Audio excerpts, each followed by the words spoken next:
In the past, I've expressed my doubt that the iPhone is going to suddenly switch to a punch hole camera next year in 2022, because for one, Apple rarely gets on board under display technology before everybody else does, and I know that there's typically some compromises when it comes to display quality when you start putting sensors underneath it, but a lot of you guys countered with, well, this one phone I know about is able to do an under display camera and it works pretty well, so maybe it's going to be easier for Apple because they're just putting infrared cameras and dot projectors and basically all the extra sensors you need for Face ID underneath the display, with the actual selfie camera being a punch hole cutout. But I'm here today to tell you that even if that ends up happening, I'm not terribly excited for it, and I don't really think you should be either. Let's begin.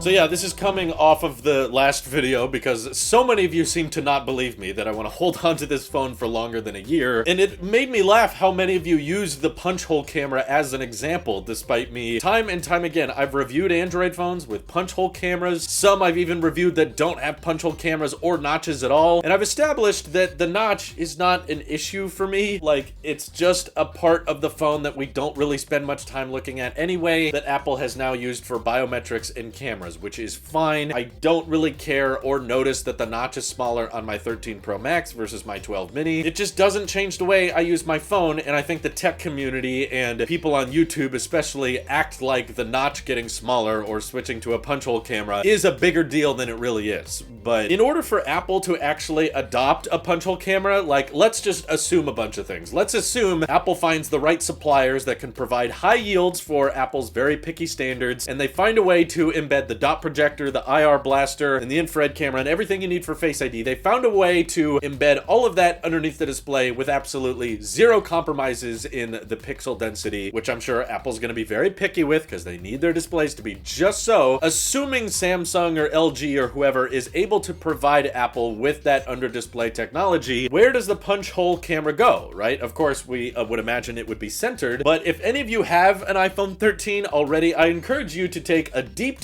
look at this notch that you guys hate so much. In fact, I've seen a lot of people say that they're waiting for the iPhone 14 because they want that punch hole camera. That's just gonna change everything. You'll use the phone the exact same way and whatever, but if you look at where the camera is to the left of the notch, if you're looking at it, you know, front forward, you'll notice that the camera lens is basically right against the side bezel, at least on the 13 Pro Max. I don't have a 13 mini to use as an example, but I imagine it's an even bigger problem with the smaller iPhones. But because that little camera is so close to the bezel, if Apple wanted to have a punch hole approach, they would essentially have to move that front-facing camera down deeper into the center of the display, deeper away from the content, so that Apple could surround that camera with pixels. In other words, it would cut into your YouTube content, particularly if you're watching content creators that film at 2:1 aspect ratio. A lot of people already complaining about that with the current notch because it's slightly taller than the last notch. The punch hole camera would cut in further because you have to move it away from the top pixels in order to get some display around it. With the current depth of the current camera system, we would just have like a very small, insignificant notch at the top. And sure, there would technically be more display area, but clearly, after seeing how Apple has handled the software with this size notch, they don't care about bringing the battery percentage back. They totally could have this year, and yet they intentionally chose not to. They just made the icons at the top of the phone bigger. So if Apple brought back the punch hole camera, I don't think that guarantees your battery percentage is going to come back. Also a feature I don't really care about because the battery life is so good, I don't need to check for individual percentages on my 13 Pro Max. But I don't want the punch hole camera digging deeper into my display and having to go lower in order to make sure that pixels can fit at the top of the camera and at the bottom. I don't think functionally that helps anything, and it cuts in on content, in my opinion, just as much, maybe even more so, because the area of the display that is housing the camera is now getting closer to the part of the screen you're looking at more regularly. So I've seen this done on Android phones in the past. I don't really see it as a huge advantage. Some people may think that the camera hole is harder to notice or harder to pick up on when you're playing a game or watching a movie, but personally, there's still intrusions. There's still obstructions that you just kind of get used to because you use your phone over and over and over again, and whether that notch is huge, like it was on the iPhone iPhone 12 mini. I'm pretty sure that's like the biggest camera cutout ratio to the size of the display we've ever had. Or you have like the world's tiniest punch hole camera on a 7-inch display. There's still an inconsistency. There's still some asymmetricality with that display design that you're gonna put up with and eventually get over it. You don't really look at that part of the phone very much, so it's not a deal breaker for most people. And that's why phones with insanely big notches have ended up selling really, really well, despite there being punch hole cameras on the market that many would say, yeah, it allows for more display area, but you have to push the camera down to get pixels above it, which those pixels aren't going to be able to show any detail. They're not going to be able to give you any information. So personally, I don't think Apple's going to make the punch hole camera work by next year, but even if they did, it would not at all be a reason for me to upgrade, and I don't think it would change much about how you use your phone or even how much information can be displayed at the same time. So if you disagree with me, if you think it does make a big difference, feel free to let me know down below. This is your Apple Sheep here. I'll see you guys in the next one.